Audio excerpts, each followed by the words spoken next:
I finally was saying to people that I speak Polish. Hard into hardcore Polish mode at that point, right? Different language. I assume they were all Russian. You already nailed it. The whole thing about emotions, right? And the emotions of communicating with the people. Mix between technology and humanity. I think that what that leads to is not having a bunch of wasted time. Is I had to take it to a level that people looked at me and go, "You're crazy." You know, Check out the Ultimate Polish Language online course on ChatGPT. Just open ChatGPT, click on GPTs, and type the Ultimate Polish Language online course. This course is actually built around all the great conversations and podcasts Janusz has done with his students, so you're really learning from a whole community's experience. Give it a try. Okay, so I'm here today with Phil, one of my most dedicated students. That's our round two. And yeah, Phil, the mic is yours. thanks. So for my round two, what I decided to do was take a more higher level view. I know some of your students for the round two, they were talking about very specific areas of Polish, or some of the students you did things specifically with ChatGPT. So I decided to kind of do an analysis of how I've been learning Polish over the years. Now, I'm no expert in this area of learning second languages, but I just wanted to share what I've learned that worked for me and what I think maybe I wasted some time on or I made mistakes on. And it took me much longer to get to a certain level than it should have.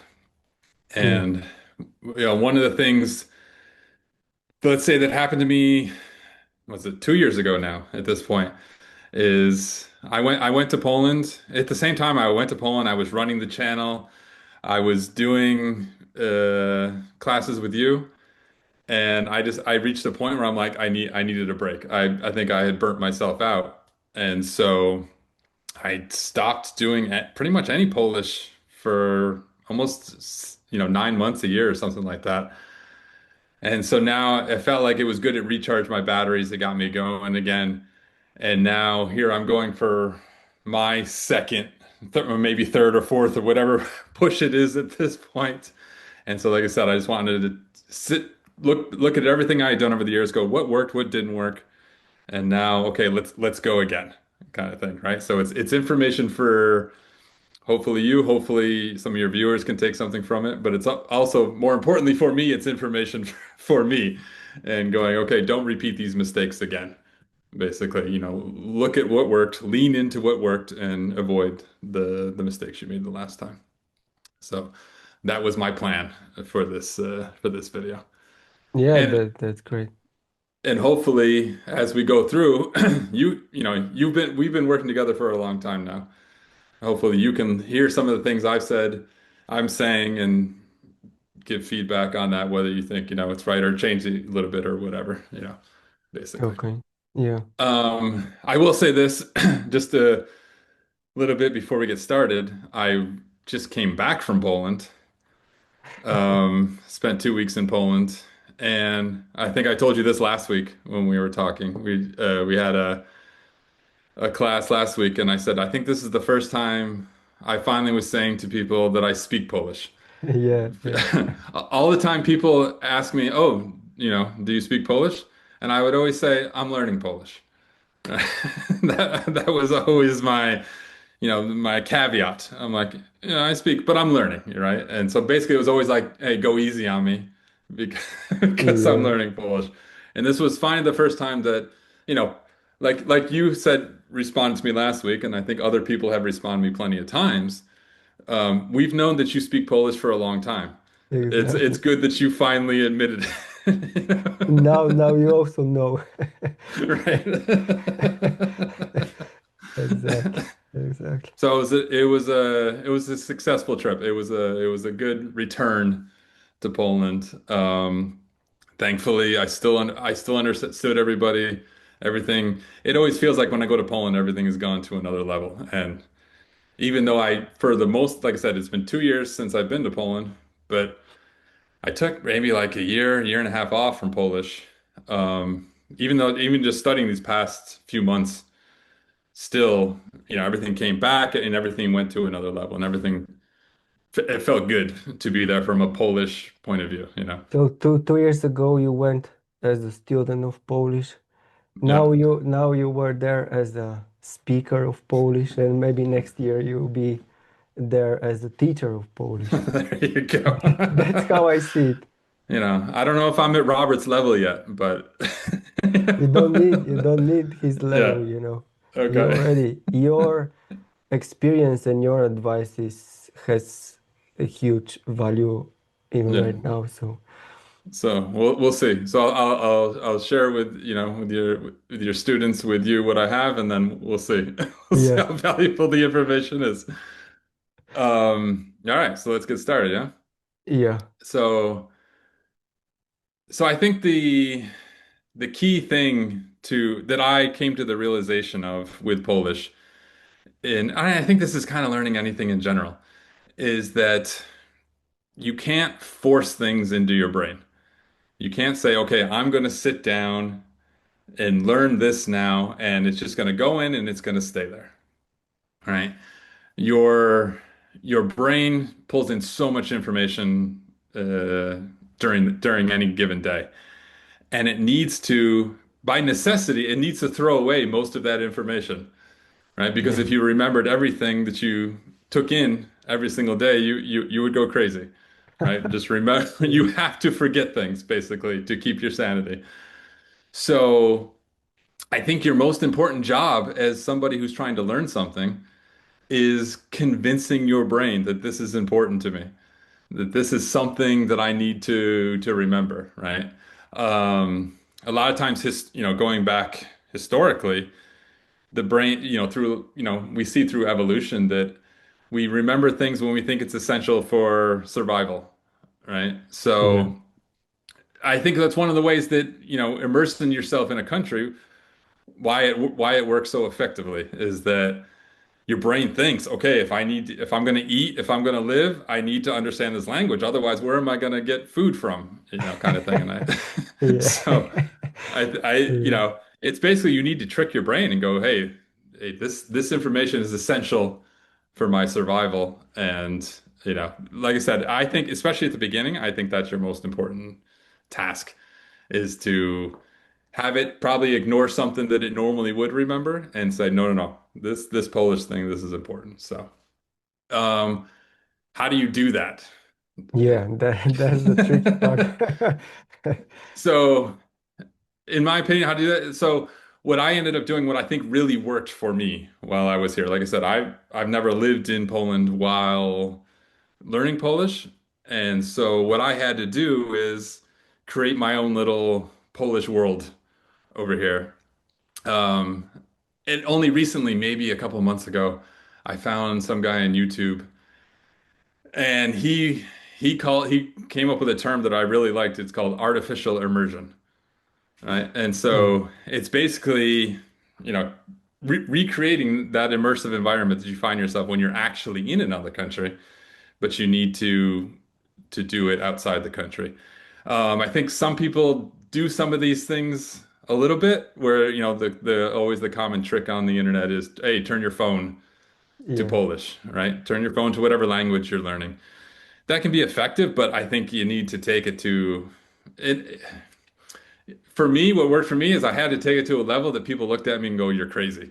What are you doing? Yeah, yeah, I know yeah, plenty yeah. of times when we were going out, my wife would be like, "You can tone down the Polishness a little."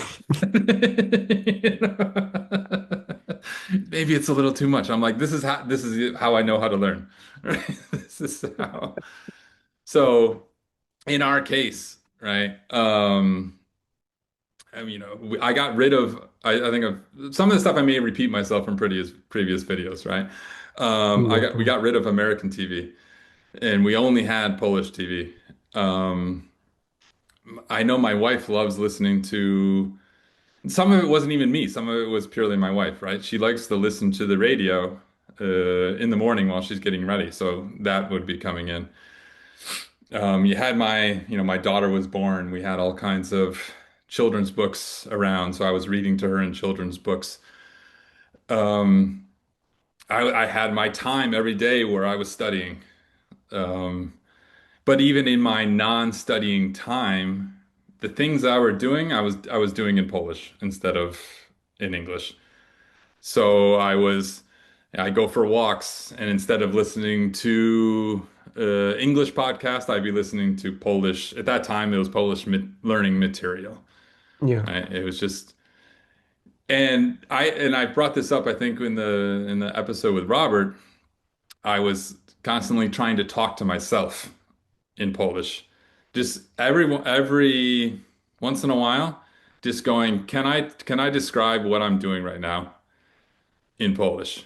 Right? Can I say it? Now I don't need to say it to anybody else. I need to say it to myself, even if it's the most simplest thing. No, teraz biegam, something like that, right? Just yeah. something, just enough, just to constantly keep reminding your brain, hey, we're doing this Polish thing, we're doing this Polish thing, right? It's not so much that you are definitely bringing in the material into your brain, but it's more that you don't want your brain to throw it away. It's not so much that you need to learn exactly everything you're hearing, it's that you need to get it in there and your brain will figure it out. Yeah, So that's what I did at the beginning. I think that was one of the most important things I did was creating this artificial immersion, like I said, as they call it. Um, but let's really go. I probably got ahead of myself a little bit. For me, the first step, and when I watched the video with Yori, yeah, I think, like I said, I think I commented on that video. I was in the middle of writing the notes for this second round, and the way he described some things, I was like, no, that's what I'm trying to say. I was having difficulty writing what I wanted to say, and then he said it, and I said, no, no, no, that's what I wanted to say, you know? yeah, And one of those things is, so the most important first step is picking your goal, picking what your goal is, picking what is your motivation. Um, and as Yori pointed out, how important emotion is in everything that we do. Having some kind of emotional connection to your goal makes it more effective in being. It's your when you're having a tough time studying Polish every day, when you're having frustration with the grammar, let's say, you need to remember what is your why. Why are you doing this, right? And the more you can connect some kind of emotion to it, the better it's going to be at keeping you going. So in my case, I had two goals, right? My in-laws do not speak any English. I wanted to be able to speak to them when we're in Poland. And when my daughter was born, my wife spoke to her purely in Polish. So, just in some sense, in some real sense, Polish was my daughter's first language. She didn't really start speaking English most of the time once she went to school, and then she saw that all the other kids speak English, and that's when she really switched over. Up to that point, even when she spoke English, she had a Polish accent when she when nice. she was younger. So this is important. And so you can see, because Yeah, I'm talking about communicating with family, not only my in-laws, communicating with my daughter, trying to enhance. I think it was important for my daughter to learn her mother's native language. And so I'm providing some benefit into that, right? I'm trying to enhance that. Obviously, I wasn't anywhere speaking Polish at that time, but there's things I could do, right? There's things I could help out with, and just in general, when you have children and helping them grow in ways that you think are important, is a hugely emotional thing. I will say, especially, I have a son, I have a daughter. There's something different about a connection between a father and a daughter that has more emotion to it. So I think the fact that my daughter is the one who speaks Polish made it much easier, like gave it much more emotion than, let's say, if it was my son, kind of thing. It's just there's a son mother connection, and there's a yeah. father daughter connection, right, kind of thing. So I think that True, definitely true, helped true. Yeah, yeah, in yeah, my definitely. benefit. So once you have that goal, everything, in my opinion, everything must be done in order to help you achieve that goal. All right. So one of the things you and I had talked about, I think last week, um, was some people have different goals. Some people have different things they're trying to achieve. Um, my main goal was communication, to to understand what family is saying to me and to be understood by my family, right? So reading wasn't as important, writing wasn't as important. This communication was the most important thing. For some people, like I know a lot of, let's say, Ukrainians or Belarusians or people with Polish roots over there who want to, let's say, move to Poland, the karta pobytu is their biggest goal, right? And Yeah, for me, that's a different goal where you're gonna do different things in service of achieving that goal, right? So knowing what your goal is and then tailoring your learning towards that goal, I think is hugely important. yes, Especially at the beginning, because there's so much to learn. You have to pick a section of Polish and go, that's the section I'm focusing on right now, right? And if your goal is passing a B2 test, if your goal is, like I said, karta B2, if your goal is communication, these are different. These ultimately lead to different methods of studying, basically, yeah, right? So, um, yeah, I think that what that leads to is not having a bunch of wasted time on things that you might sit there and spin your wheels on something that is difficult because it's not really part of your goal, part of your everyday life. But you're going, I need to know this because it's Polish, right? I think in a lot of sense, it's better to put that stuff in the background for now and focus on things that are the most important and in service of your goal, kind of thing. yeah, yeah, I Um, totally agree. Yeah. yeah.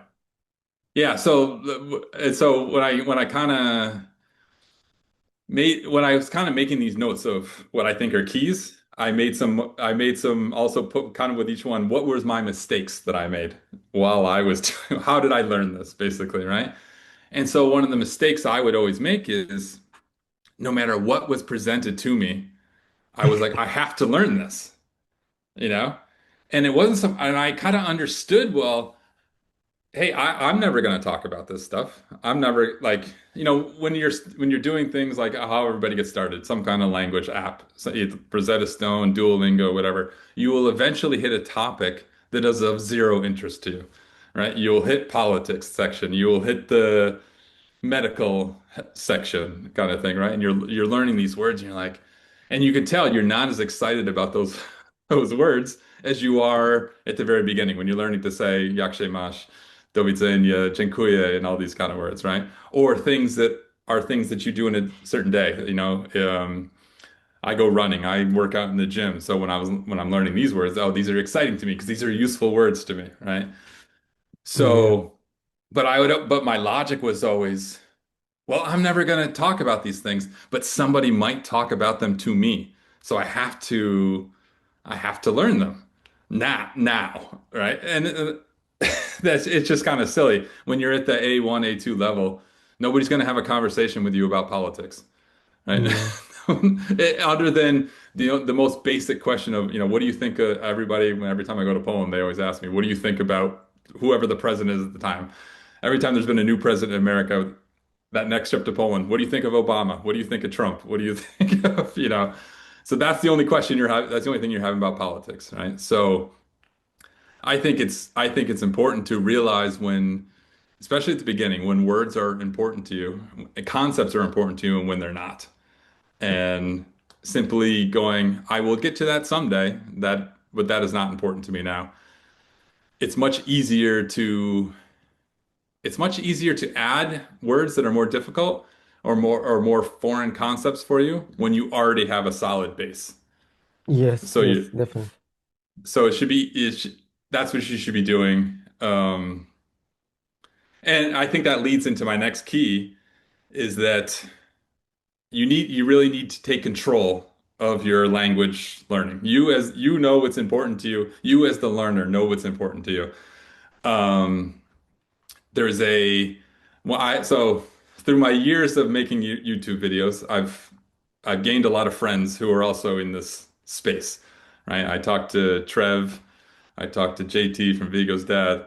I showed you another one last week, another Yeah, American who learned Polish. He lives in Poland. He learned Polish. His name's William, yeah. and he put up a video, I think 3 years ago, about how he learned Polish. And what he said was at the very beginning, he wasn't successful. He decided that he wanted to live in another country. I think he spun the globe and stopped it with his finger, and it landed on Poland. And that's how he decided he was moving to Poland, right? And then he's like, Destiny, yeah. destiny. He's like, I'm going to get there. I'm going to learn Polish. So he moved to Poland without knowing a word of Polish.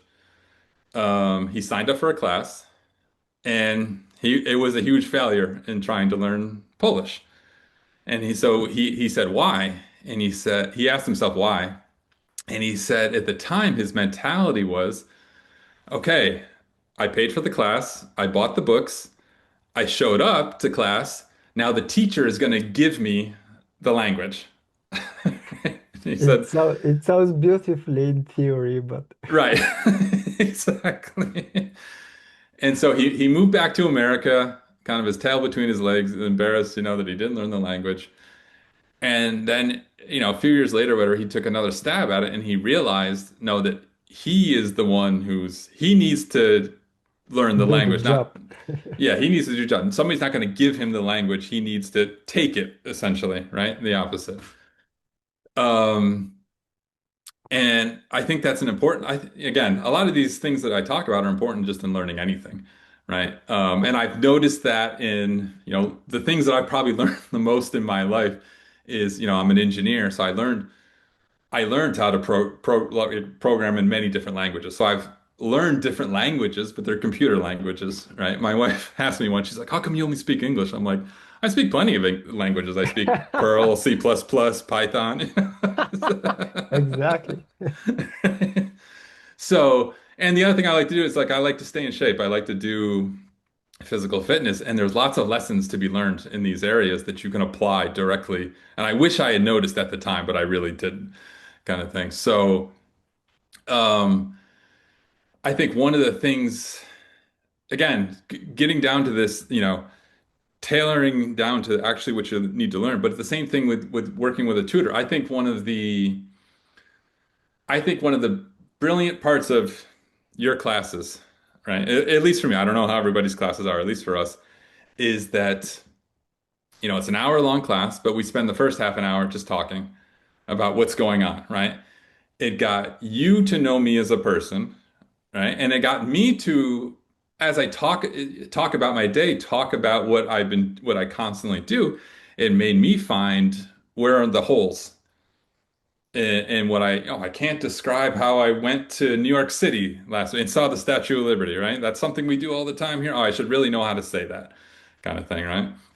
Um, but again, in terms of, it also leads into kind of the whole emotional aspect, right? You and I have, and I'm sure you have with most of your students, you've developed friendships with all of them, right? And having that, Yes, again, going back to what Yori said, establishing these friendships, establishing these emotional connections, just kind of, like I said, taking a half an hour, not so much studying, just kind of talking about, that's what we talk about. We talk about what has happened since the last class kind of thing, right? It all reinforces. I think there's plenty of things I've said many times. I know we talk about the weather a lot. We talk about me having to mow my lawn a lot, right? I learned those words very quickly because I had to say them every week, right? Or yeah, picking up leaves, and these kind of things. Um, but I think, so that's like the first half an hour of class. But I think what happened to us eventually, I think when we got started, you were kind of a novice at the time, and I was a novice at the time, right? We were both kind exactly. of Yeah, learning our way at the beginning. exactly. And we started with that Krok Kroku book, right? And we started working through that. And I think eventually what happened was I would come to you and go, "Hey, I want to learn about this concept, or let's spend a few weeks on this. Let's go through this, right?" And you would prepare material in that way. And I think that's an important key is again going back to the previous thing about learning things just because it's the next thing on the book on the page, right? You're sitting there learning, and because it's not important to me, but it's the next thing I need to learn, kind of thing, right? I think I think eventually just going, no, I need to take control of what I want to learn, what I want to, and kind of like I think more. I think students need to have more interaction with their teacher, tutor, whatever, and saying, this is where I'd like to the direction to head, right? And I think if you're a good teacher, which I think you are, I think you also can realize where they need to go, right? I think you pick up things probably in how each of your students is speaking and go, you know what? Let's go in this direction. I know the book says go here, but let's go in this direction for a little bit. Let's play over here a little bit. Let's reinforce this thing that I kind of noticed, and then maybe we'll come back to this kind of stuff, right? Yeah, Um, personalization is the most, I think, is the most important thing. Customization, personalization, really, and who understands you better than you, right? The only person, right? You understand what you need, you understand what you want to say, you understand what's interesting to you. And like I said, hopefully, if you have a teacher, like, and again, I think you are, who's thank you. more, whose real goal is to help you achieve higher levels, and not so much, hey, I made this very specific coursework, and we're gonna work through it exactly how it is, right? I think everybody needs to be flexible about it's one of the challenges of learning a language is that, it's so for it to be the most effective for everybody, it needs to be very customized and needs to be very personalized. And we'll get into this a little bit about how AI can actually help with that kind of stuff. But Yeah. So when it comes to emotions, mhm, something you talked before, a few years ago I watched a guy on YouTube. He was some kind of brain trainer or something like this, like training the brain, and yeah, he was always repeating this phrase like information plus emotions equals knowledge. yep, So basically, when you learn something new, you need to find a way to connect this new information with some emotions, positive, right, negative, whatever emotions, and then over time, this is going to become the new knowledge that you just are going to have in your mind. yep, And that's again something, sometimes you learn, let's say, a word, and it's easy to imagine or just to write a sentence with this word in, let's say, related to some emotions. Yeah, but right, sometimes that's difficult. And what I usually do with my students, I ask them some questions with their new words, let's say from the last lesson or something. But it's not always easy to, you know, to find a question which is going to be right, related to emotions, and that's where AI can also help, right? hmm, Because it can generate, let's say, 10 questions related to emotions with the same word, and you can just choose one sure. You can pick that one that's refers the to most to you, you. right? And Yep. so on and so on. Um, But yeah, what I find too is also, like I said, if you kind of live your life in this artificial immersion way, you'll find a lot of times too, you'll find something. You'll come across something and go, oh, and it's not so much you trying to find something, right? It's that something presents itself to you and you're like, that's the thing I'm going to attach that to, right? And I have a yeah, perfect example here in my notes of I think I had to share this video with you once. You have to see it. So um that kind of gets like exactly again, I think you already nailed it, the whole thing about emotions, right? And the emotions of communicating with the people. Um so one of the things that everybody struggles with the most is grammar, right?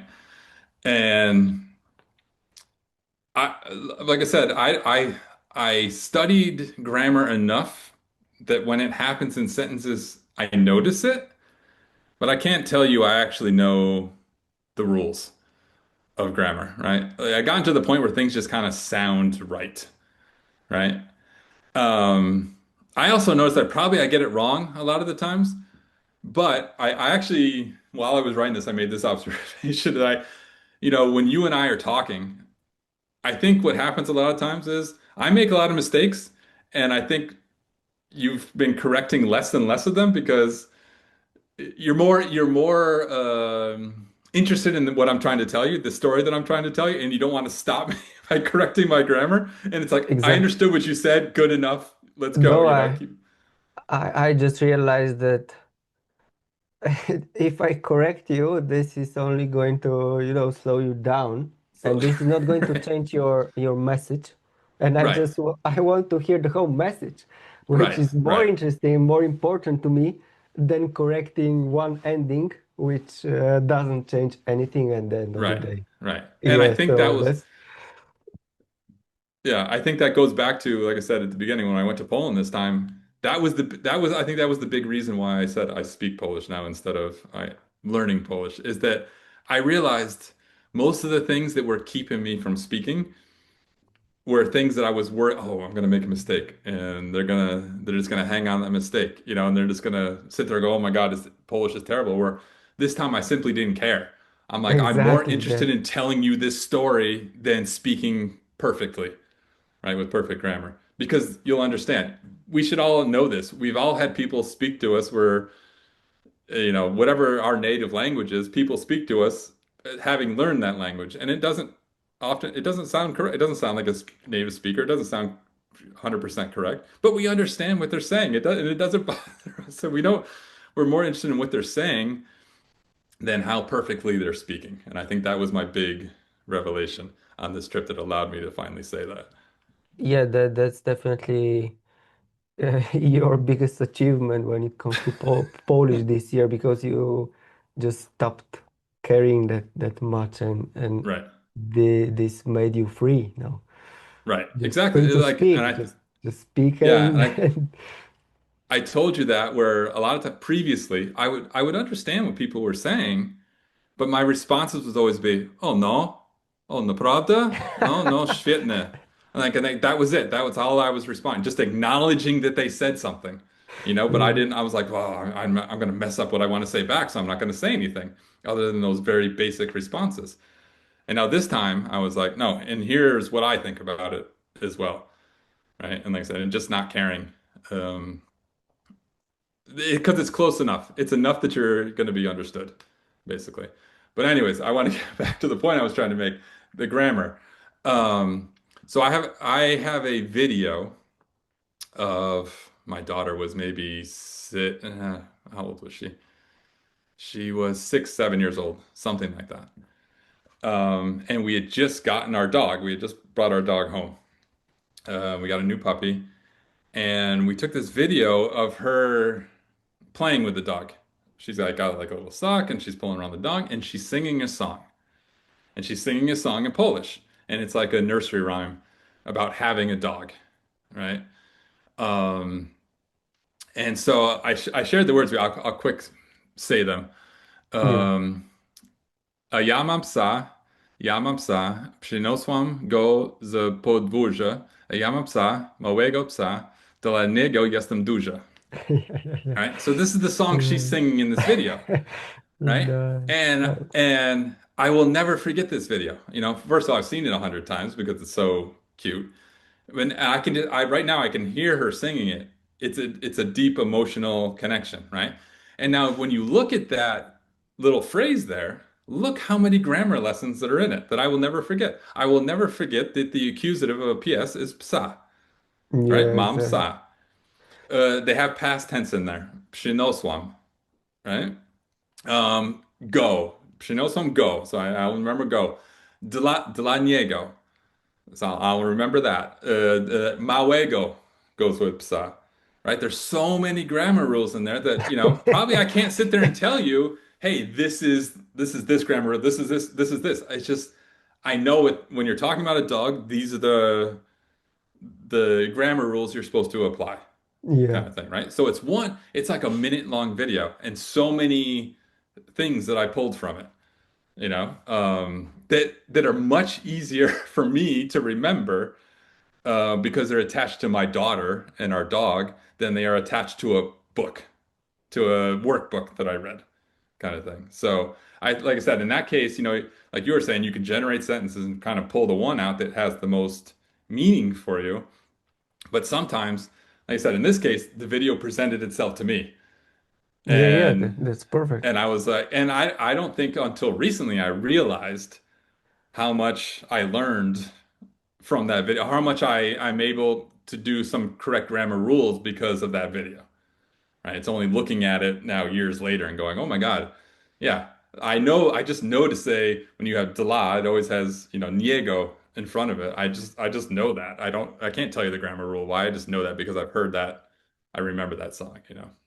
Um, so I think it's important to assign, whether in your control or not, assign these emotional connections to what you're learning, and you're probably going to learn you're gonna retain things better that way, right? It's much harder to forget things that way. It's the reason why they say if you're just simply looking at a flashcard and it only has a word on it, versus if you're looking at a flashcard that has a word, it has a picture, it has a sound, right?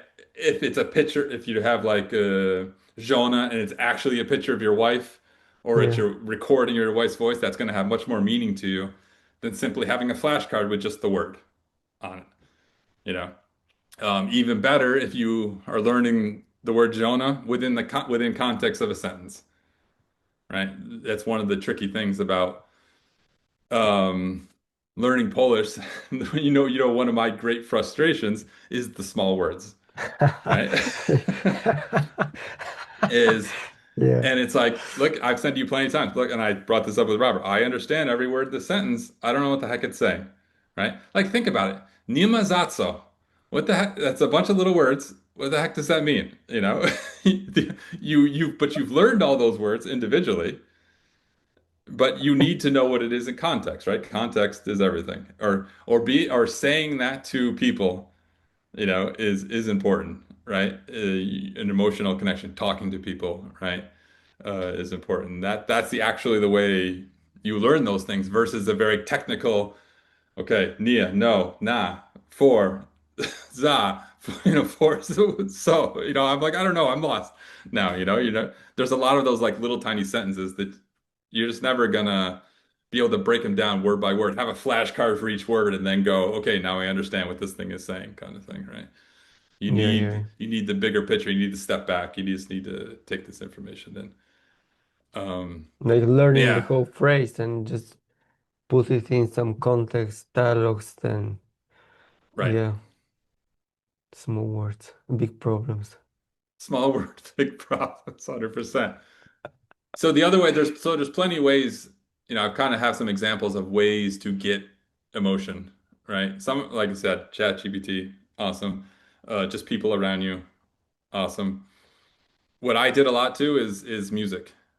Um, I took in a lot of Polish music at the beginning, and especially, all different kinds. I specifically look for songs that were simple to say, right? Where's the easiest place to find a lot of that stuff is disco polo. Of You know, course.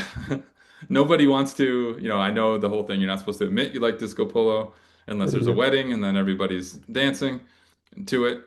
But listen, a lot of times the lyrics in those things are very, very simple. And it's not like you need to, Zenek is basically one of the biggest Polish language teachers, but he doesn't even know about it. right? Yep. Yeah, yeah. So a lot of times when I was, let's say, back then I had a commute. I was going to an office. And on Fridays, listen, you're excited. It's the weekend, right? There's already some emotions because you're not going to work tomorrow. And I would Yeah. just crank up the disco polo while I'm driving down the highway back home. Probably people are looking at me like, what the heck is wrong with you? But it was all going in my brain, and the other thing the one huge advantage now that kind of existed, not really, when I was getting started, is all these apps now have the lyrics in there. Apple Music, Spotify, YouTube, you can always find the lyrics, right? And so now you're sitting there, you're listening to it, you're trying to sing it, right? While looking at the lyrics, maybe not when you're driving, of course, but you know what I'm saying? And it again, mu music is an emotional thing. Music brings out emotion. There's a reason why, let's say when you're exercising, you can do more, you can lift more, you can run faster when you have music in, you know, some kind of music going with you, right? Because it pumps you up, it gets you going. So same kind of thing. Yeah. You listen to the music, you get excited, you sing along to it, and there's a huge emotional component there to it that's going to add stuff to it.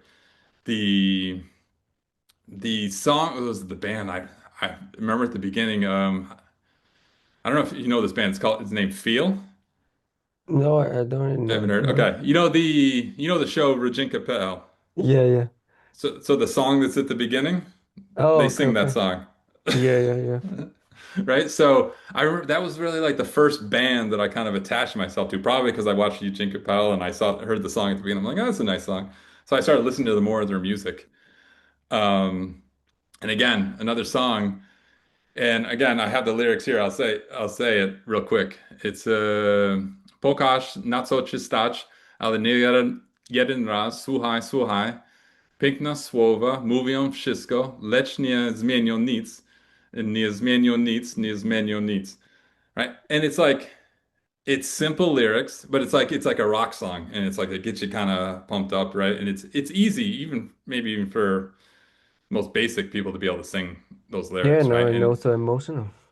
right, and it's emotional, right? The words that they're saying, kind of thing. Yeah. It's one of those things too. We always talk about the tongue training, right? The tongue moves differently speaking Polish than it does in English. Yeah. And so there's some movements you're just not used to, and you have to train that and exercise that kind of stuff. So that was music played a huge part for me at the beginning. Um, Maybe I don't listen to disco polo as much as I used to. I moved on to other music. You know, now I'm able to.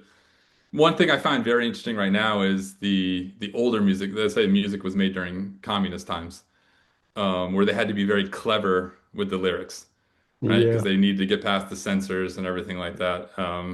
You know, like Sen no Victory is, you know, a famous one. But now Yeah. it's interesting. Now that I understand a little bit more, going back and listening to some of those, you know, older songs, like I said, and that's another way that I like to play around with that kind of stuff. Um, what else did I have? I think, let me see here. So basically, given all that information, what am I planning on doing going forward? Right. Some of the stuff's staying the same. Some of the stuff is changing, or it's like I said, I'm trying to remember what worked and more discarding what didn't work. And now taking advantage of the times we currently live in, where the technology is way more advanced than it was when I first started getting something. One of the complaints I've always had to you is when I first started getting something, really only Piotr had decent material out there, the real Polish, right? There's way more material out here now, but ChatGPT plays a huge, that's the big game changer nowadays compared to when I got started, right? And I think having this healthy mix between technology and humanity, let's call it, Yeah, yeah. is very important, right? You don't want to, if you just sit there and go 100% ChatGPT, this is how I'm learning, and never really interact with another human being, um, you're going to have problems. You go to try to use the language kind of thing. Of course. Um, Not even to things you might not even think of, right? Again, one of the pieces of feedback you've had for me quite a bit is I've learned a lot of words, but maybe I didn't learn how to say it the way Poles say it. And so it sounds, you said to me a lot of times, I understand what you're saying, but a Pole would never say it that way because I have the vocabulary to translate it directly from English, Yes. but it's not in a way that a Pole would say it, right? And I feel like if you kind of focus so much on the technical via, let's say, ChatGPT, you might run into similar problems like that, where like you're like, I have all the words, I know what I'm trying to say, but you're not really easily understandable by a native speaker of that language, right? Yeah. So that's why you need the mix, right? Of both. I think if you don't take, on the other hand, on the other side, if you don't take advantage of what technology has to offer, you can still learn language. Obviously, people learned languages before all this technology was available, but it was much harder. And like it was kind of nearly it was way harder if you weren't living in the country. You know, when it comes to Polish, not really most of, people who learned Polish before they were Slavic people. Yeah, Very, exactly. very few English speakers were Right. were learning Polish, let's say 40 years ago, yeah.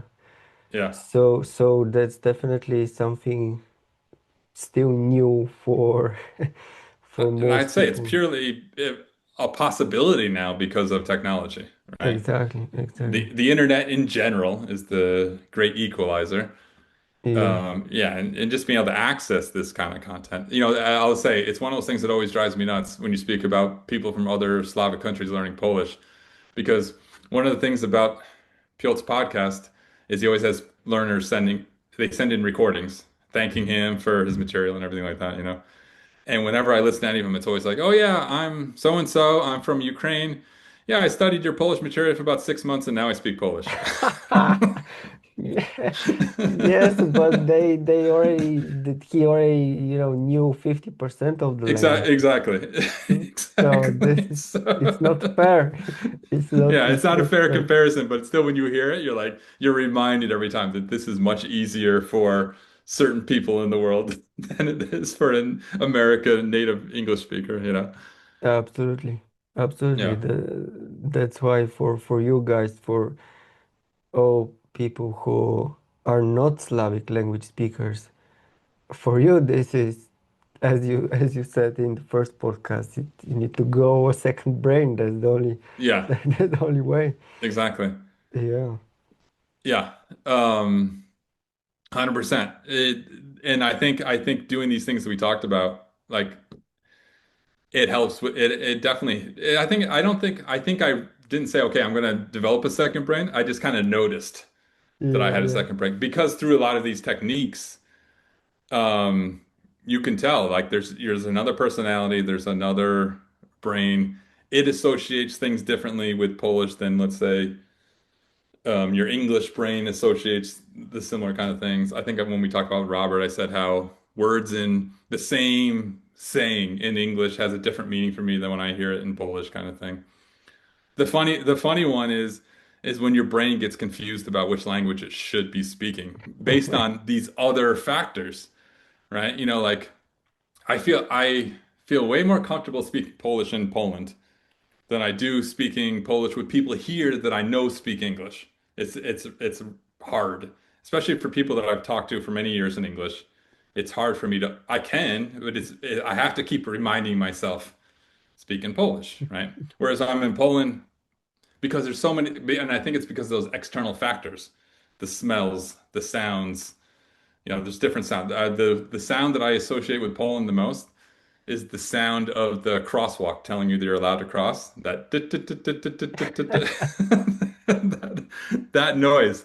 When I hear that noise, I think Poland. You know? It's like I Yeah, hear it when I'm there, and so many times, you know, Trev will send me recordings from he's in Poland, and he whenever sends me a recording, he's walking somewhere, and then you'll hear that noise in the background, and when he's sending a recording, so it's always like that. You never know what your brain is going to associate, you know, kind of thing. But let's say, for example, I've had situations where I'm here in America.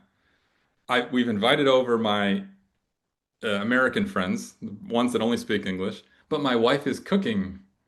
Like we had friends over for Easter, and my wife's cooking a very traditional Easter dinner. We're probably drinking vodka, and so the smells, the food, everything like that, and now I have the opposite problem. I have to remind myself you need to speak English in this situation yeah. because people do not understand what you're saying. So your brain could get confused once in a while in those, which is definitely one of those, like I said, it's opposite. Like there's two, it's like for me, anyways, you know, it's like a split personality kind of thing. And Yeah. really, there's that. I actually read some science behind this where there's that part of your brain that controls the switching back and forth, right? And really, when you get better at speaking two languages, um, what you've really done is you've exercised that part of the brain, the one that can switch, and it just gets better at switching, and it can get faster at switching, and then eventually you're able to do things. You can switch between the two languages very quickly, kind of thing. You know, Yeah, and I've you watched. yeah, Go but you ahead. can still get confused, like you can still use Of the wrong course, word or something. I had to say recently I was very impressed with my wife because she was on a phone call with her Polish friend and she was speaking in Polish, and at the same time she was writing a text message in English to another friend. And I was like, I Yeah, don't understand how you're able to do that. that's definitely a master. That you think speaking Polish is a superpower. That's a superpower right there. So, Absolutely, so absolutely. anyways, um, so one of my goals is again establishing back a routine, an effective routine, and it includes a mix of active learning, but definitely a whole lot more passive learning. I think for me, anyways, the active learning when you're actually sitting down, focusing, studying, whether it's on my own or whether it's class with you. I think what that does is, for me, it gives me a list of things that I would need to notice when then I'm out in the real world, or when I'm out and doing my passive learning, right? So I know sometimes we would come across a word that I didn't know, you would write it in the iDrool, and then I would take that word and I would just kind of like when I'm listening to watching Polish TV, doing whatever, and I'm like, oh, there's that word.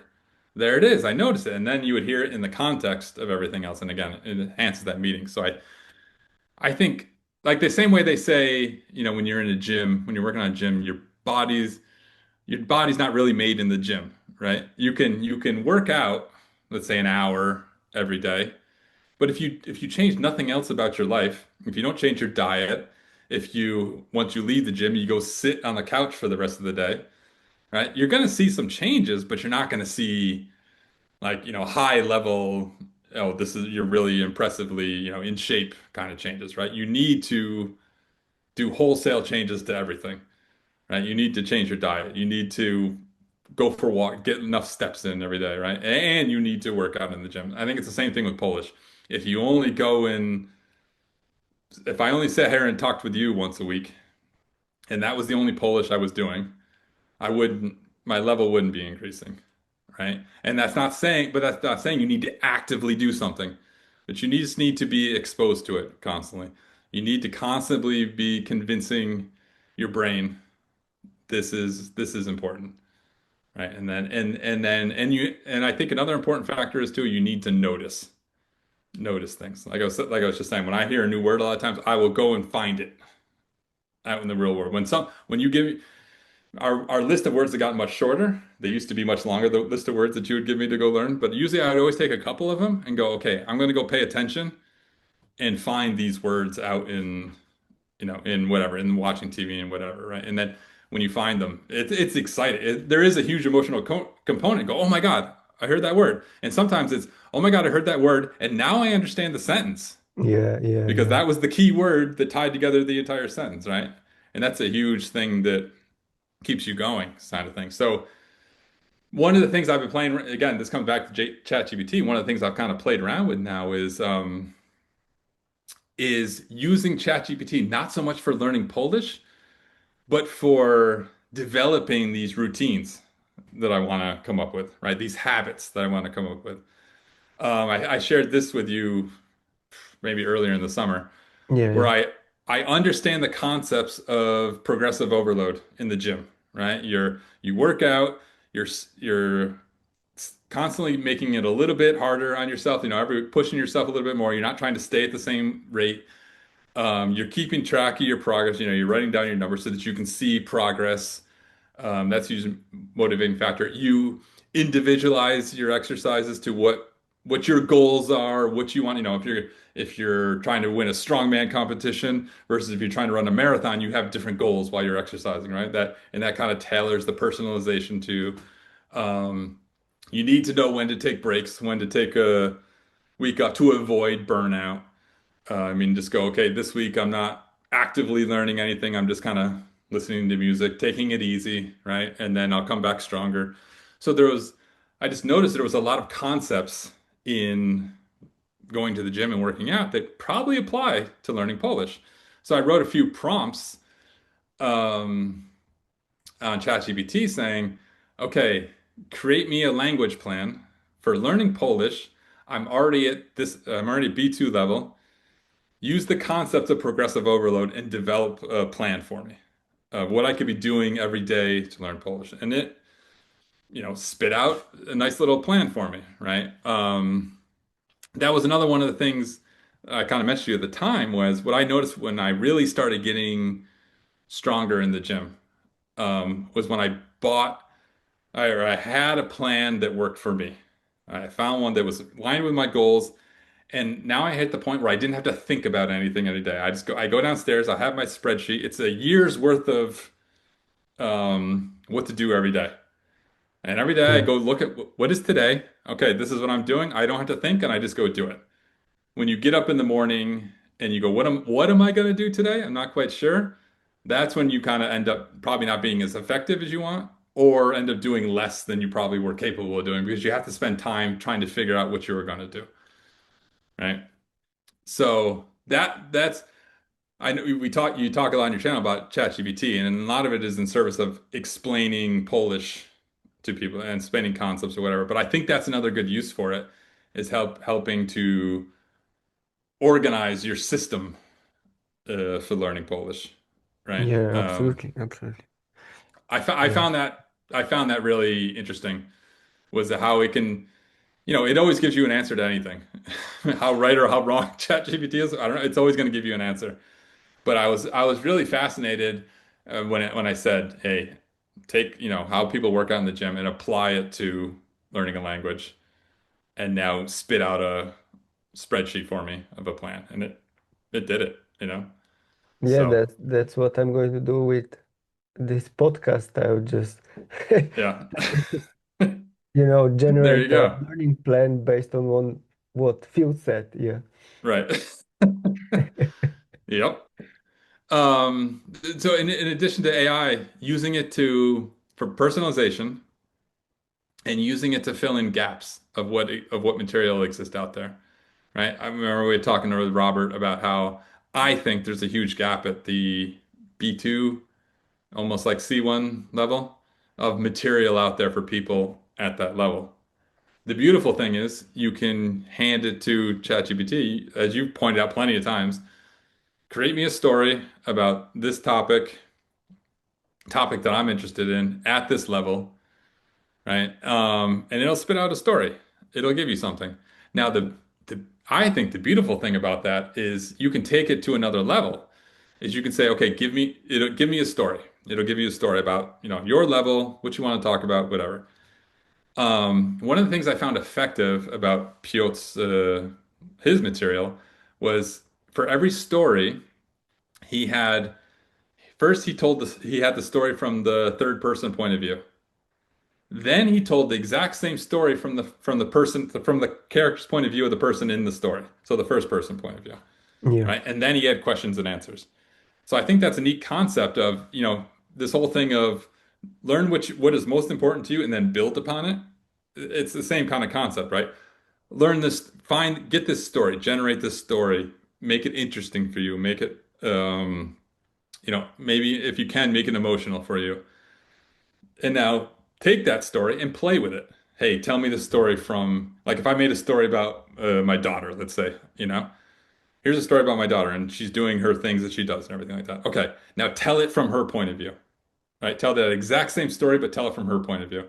Okay, tell it from my wife's point of view. Say it's something about gymnastics. Tell it from the coach's point of view, right? And you could sit there and it's like taking things you learned, but you're learning because you're taking something you already know very familiar and you're building upon it, right? And twisting things just enough to keep it interesting, but it's still rooted in the same emotion, the same concept, and everything like that, right?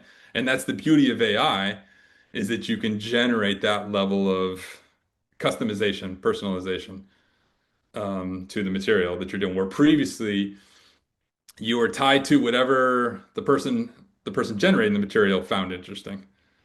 It's and you know, as we pointed out, maybe another way the ways learning Polish is easier for people in Slavic countries is there's a lot of topics, there are a lot of themes that are relatable between the Slavic countries. Yeah, Whereas, absolutely. us sitting over here in America, we probably a lot of times we have completely different interests, Yeah. and it's like, well, I want a story about what I'm interested in, right? Because that's what's gonna help me learn the most. And so that is I think, a huge advantage now um, of AI, of ChatGPT, and that people 100% should take advantage of.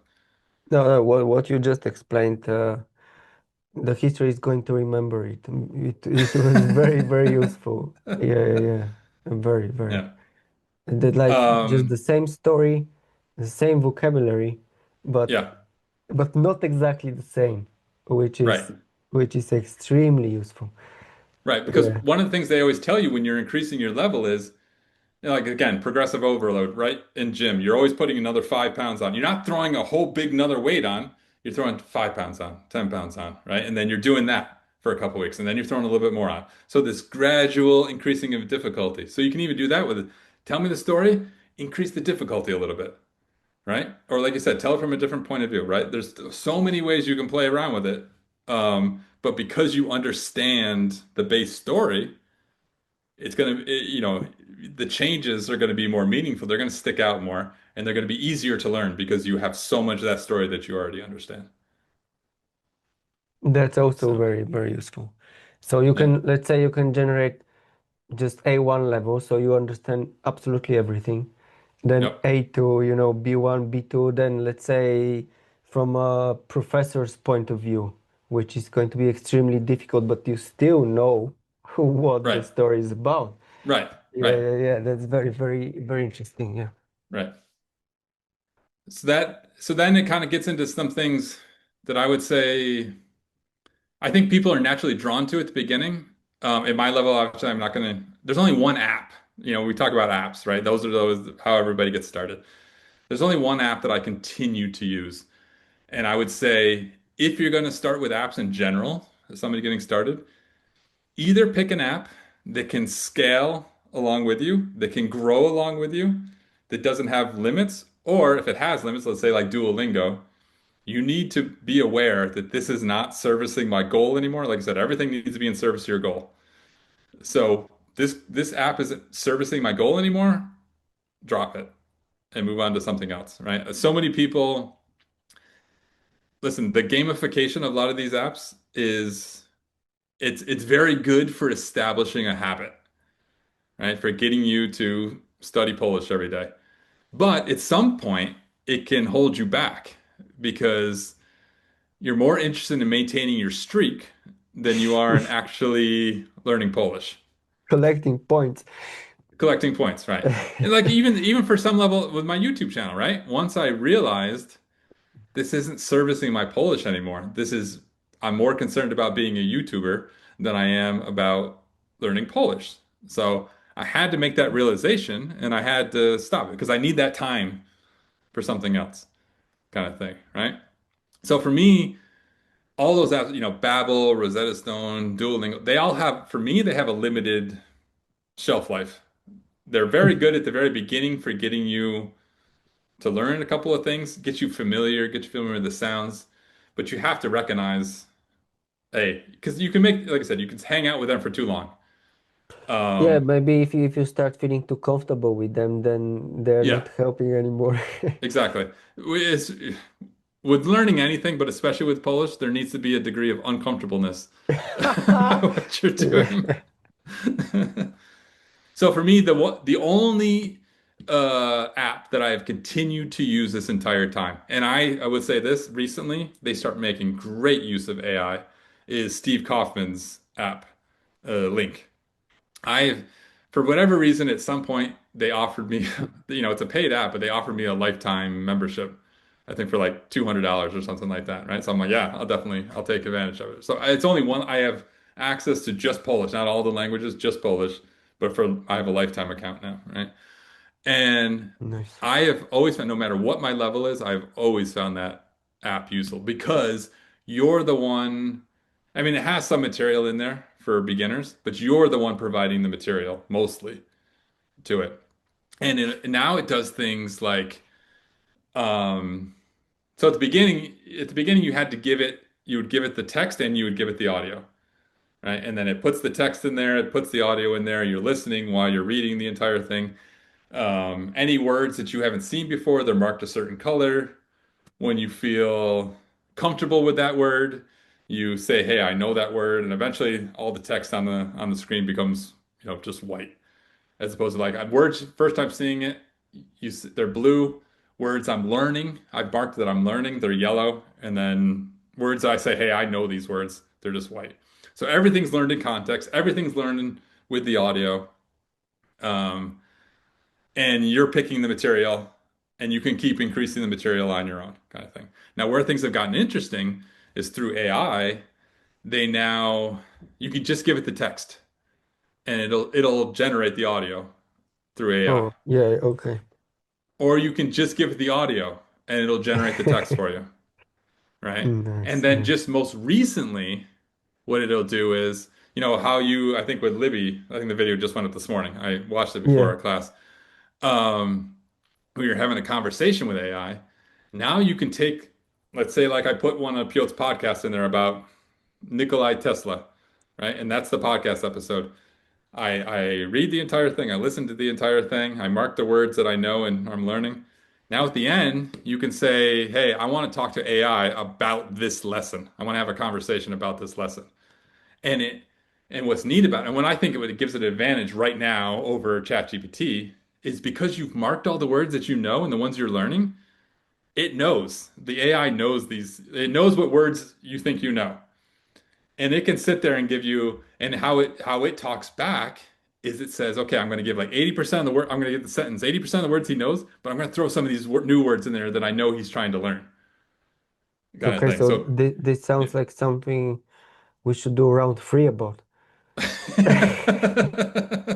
I think, like I said, Steve, you've seen Steve Coffin's videos. You know he's an intelligent, he's learned plenty of languages.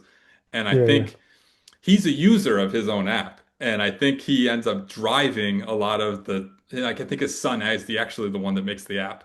But his giving feedback about what's useful for him drives a lot of what that app does. And so if I was going to recommend, in general, I don't really recommend apps, again, except for the very beginning.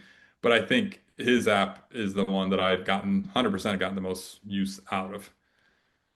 And it kind of nice. takes a lot of things that I know. I watched some of your other videos with round twos, and some of those guys, I was watching what they were doing through using this service, and I'm using this service, and I'm using this service, and I'm tying it all, and I'm like, "Ugh, Link just does all of this.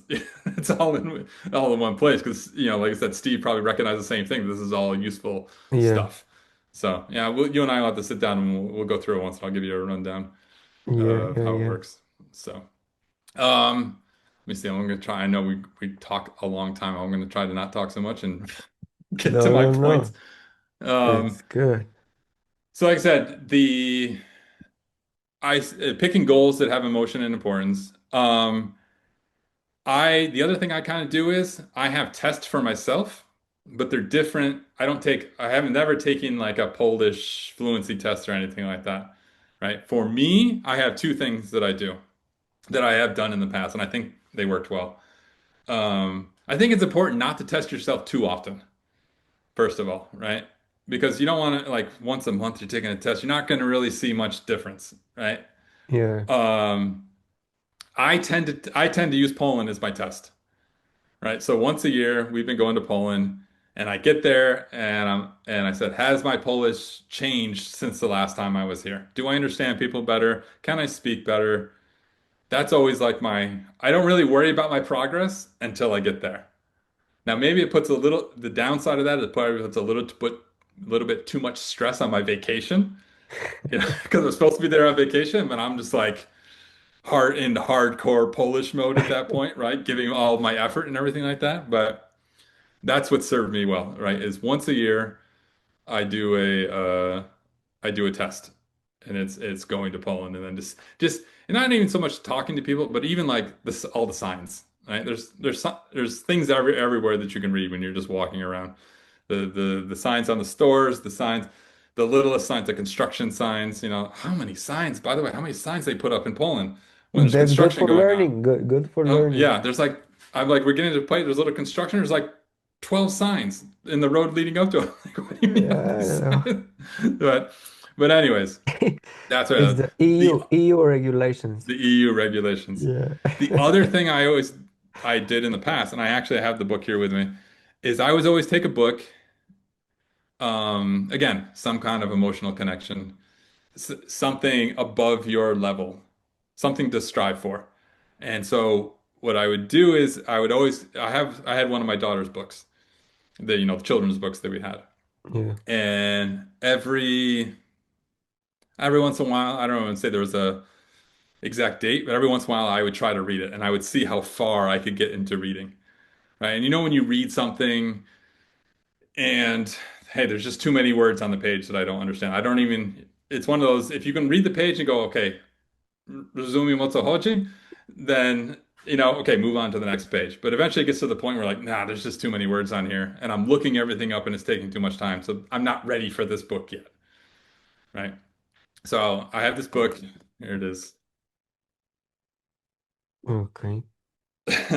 So it's my wife always told me that Astrid Lindgren, and she has some books. There's a couple like this one, and my daughter loved these books.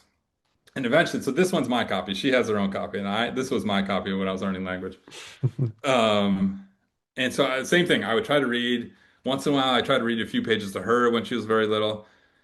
And every single time I'd be like, oh, I understand a little bit more. Okay, I understand. I don't have to look up as many words this time, right, as I did last time. And then eventually, I don't remember how many years ago it was at this point, I was just like, I just read the entire book. And I was like, holy cow, I just read the entire, what a moment. This was the Yeah, first book that I ever read completely in absolutely. Polish. And I was like, holy cow, I just read the entire book. And I didn't even, it wasn't my intent at that point. I was always just kind of going, let me see how far I can get before I get too frustrated reading this book. And every time I get a little bit further and a little bit further and a little bit further, then one time I just finished the book.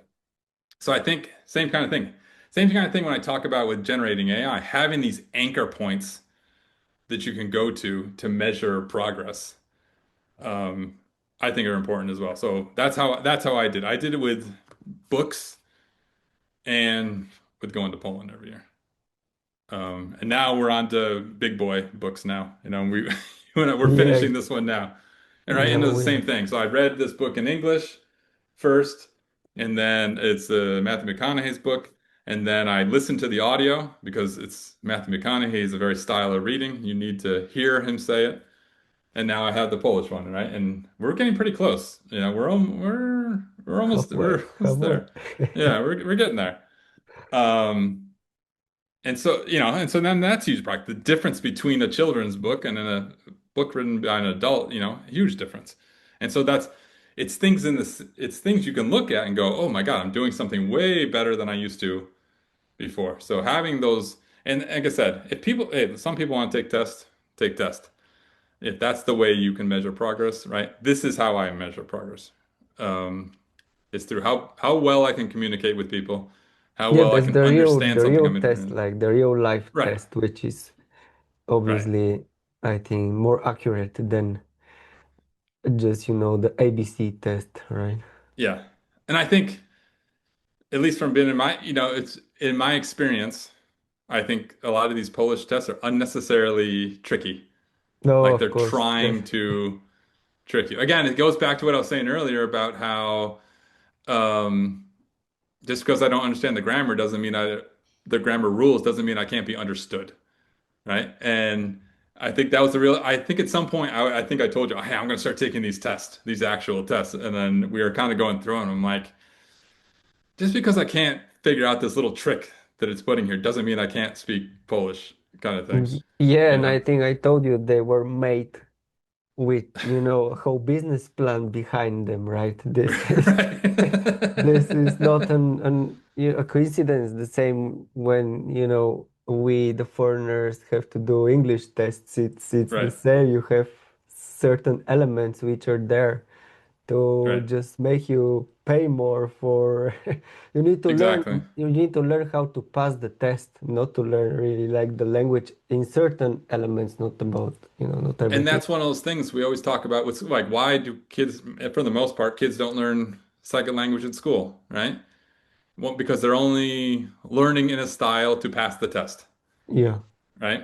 One, they're doing it once a week or whatever. How many days you have? I took French when I was in high school. So how many days a week you have French in high school, right?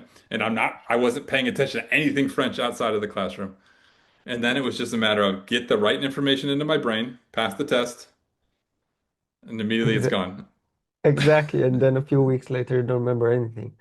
Right, right. Yeah. Yeah. Yeah. So then, let's see, my final point um, is again, one of the reasons why I stopped previously was because of some burnout. I think it was because I started taking it too seriously, right? I was so worried about not making mistakes. I was so worried about, as my level went up with my YouTube channels, more people were paying attention, the more self-conscious I became about, speaking properly and everything like that. And but if I remember, like I said, I have memories in my head that really aid my Polish. All of them are fun. All of them were me having fun. Um, and there's so many of these stories. Um, and I think that's important because those are the things that stick, right? Um, I remember my daughter's first communion. The reason why I know how to say "Główno prawda" is because I turned I turned to my wife's cousin during my wife's first communion. I said, "Hey, how do you say bullshit in Polish?" And he told me, and then I started saying it to everybody.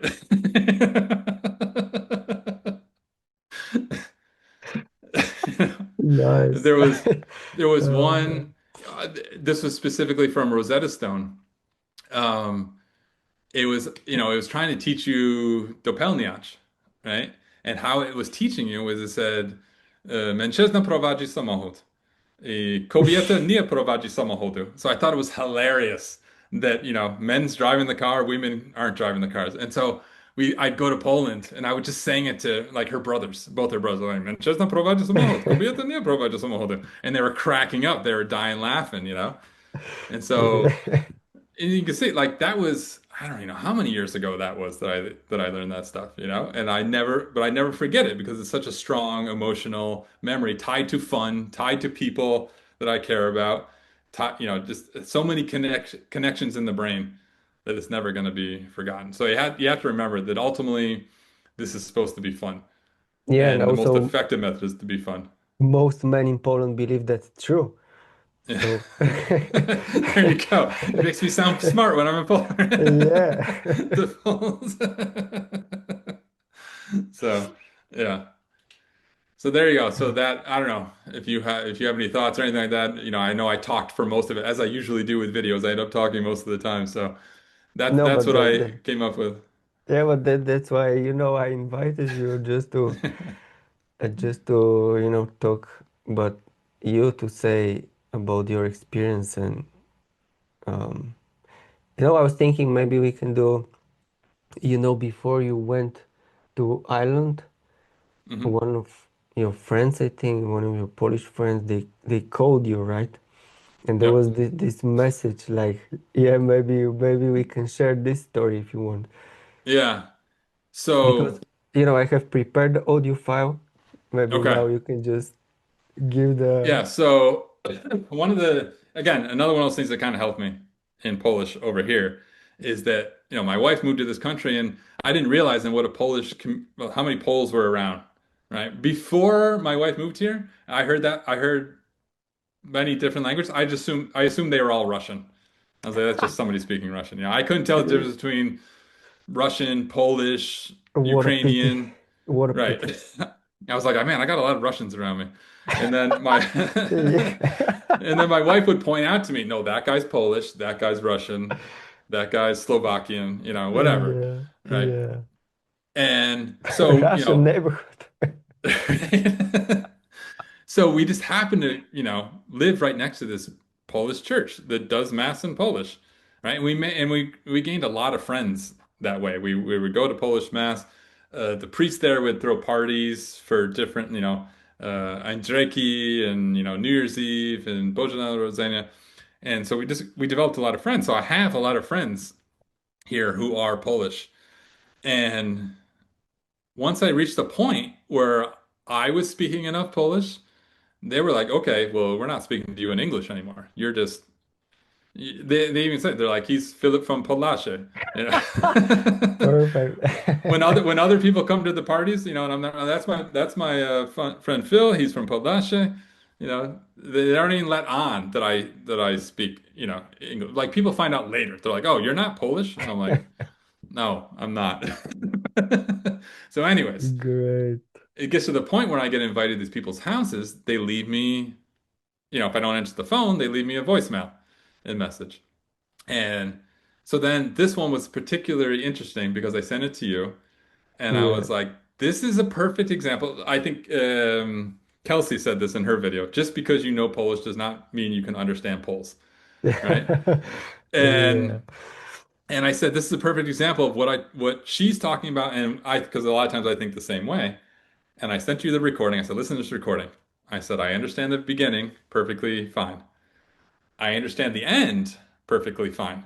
I said, but the middle of that message, I have no clue what he was talking about, right? Because he starts off very slowly and then he Yeah. ends very slowly. The important information he was saying at a certain speed, but then the non-important part of the information, the message, let's say, he says very, very quickly. So let me play it. Let me Go play. ahead. Oh, one second. Um, share sound. Okay.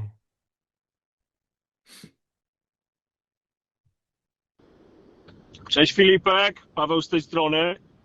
No nie mów mi, że jeszcze pracujesz tak długo, bo już jest weekend. Zadzwoń do mnie, jak tylko dostaniesz moją wiadomość, a tak w ogóle to jutro weź żonę i córkę i przyjedź do mnie na piwo. Zadzwoń do mnie, na razie, cześć. Okay. Okay. So at the beginning, I understand. Hey, it's Pavel.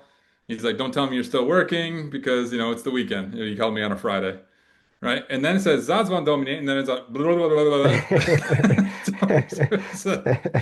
And then at the end it says, grab the wife and daughter. You're gonna come over to my house for a beer, right? Yeah. And so this is one of those things that would have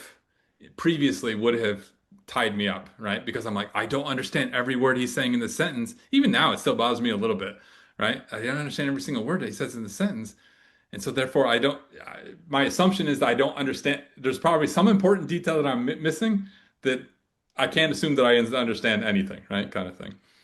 So the funny little antidote to that whole thing was I took that message down to my daughter and I said, listen to this message and tell me what Uncle Pavel is saying.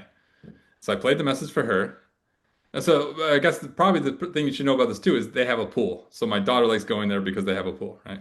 So she listened to the entire message and she's like, we're going to Uncle Pavel's house tomorrow and swimming in his pool. Right? And so she listened to the entire thing. This is the important part of the message. She understood everything he said better than me, but this is the only thing you need to really care about in this message is that part of the story, right? And so I'm like, that's kind of a lesson that I need to realize, is It is, yeah. grab the important thing. And then I think and then what happened was I sent it to you, and I'm like, here's a perfect example. I was like, sometimes how it's hard to understand polls.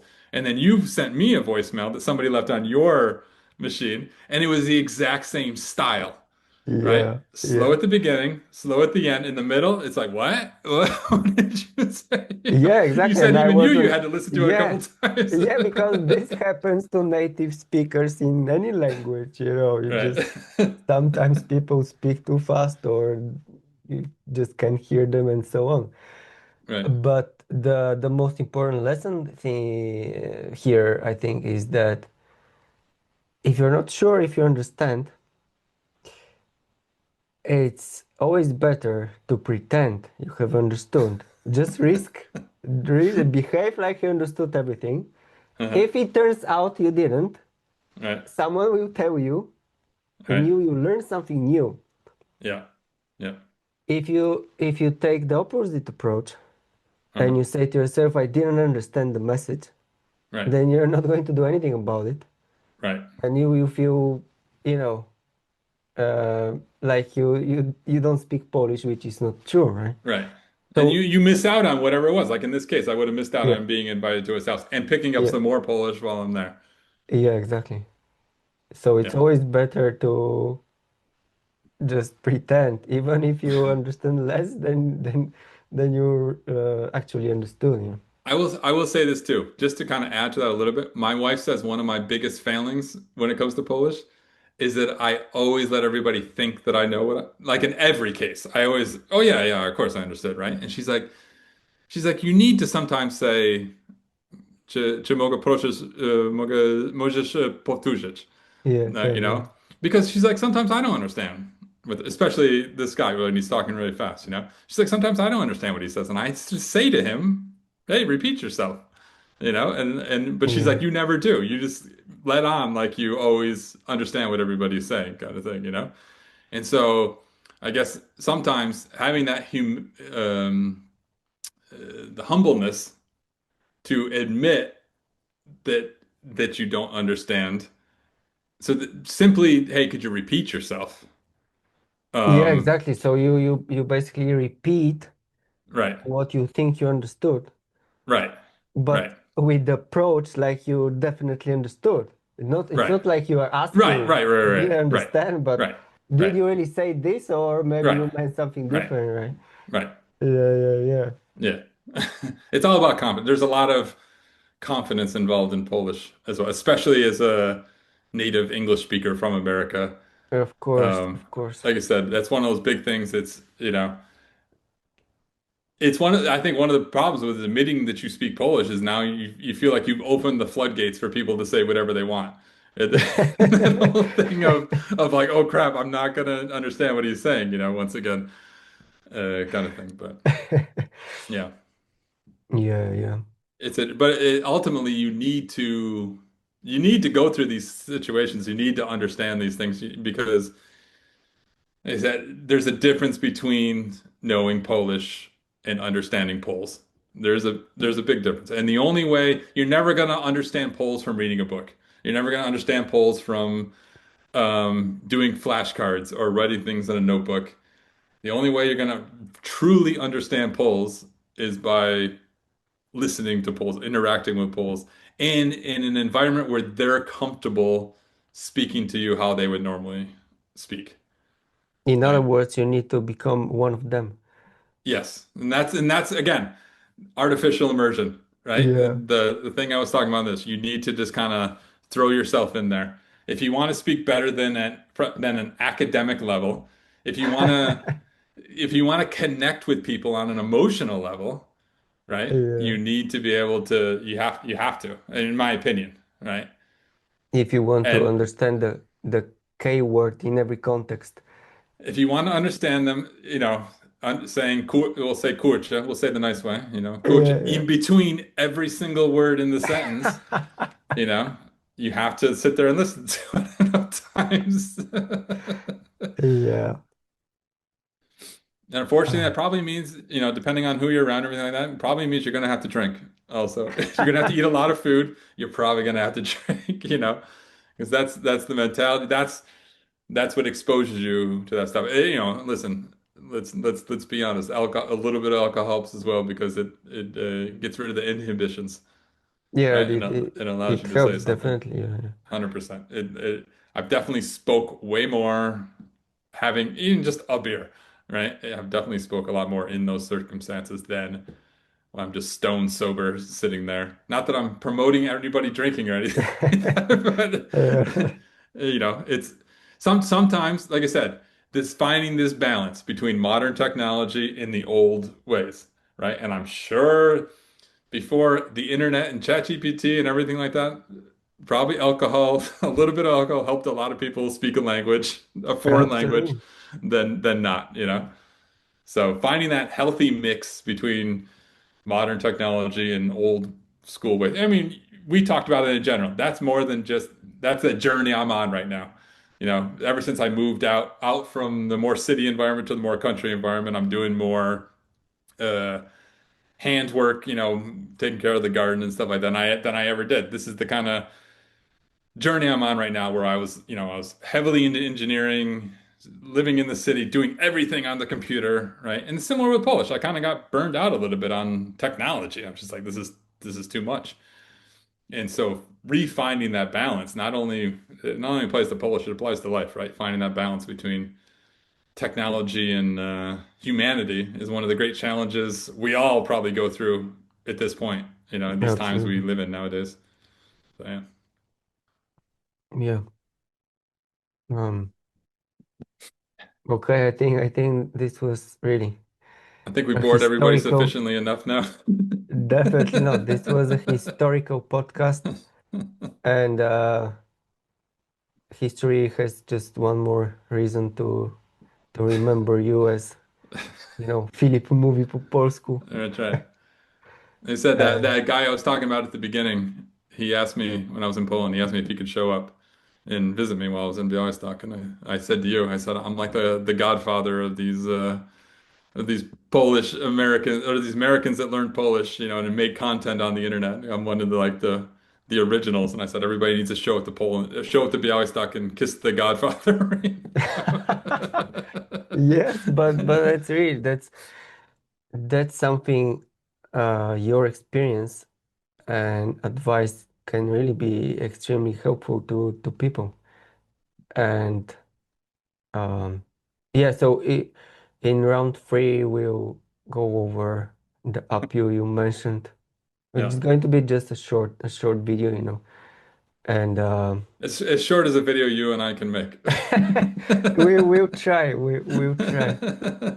We'll try. And yeah, thank you very much, Phil, Thanks for once again. for your And time. listen, and thanks to all your other students as well. I watch everybody else's videos and I enjoy seeing everybody's insights and long may they continue.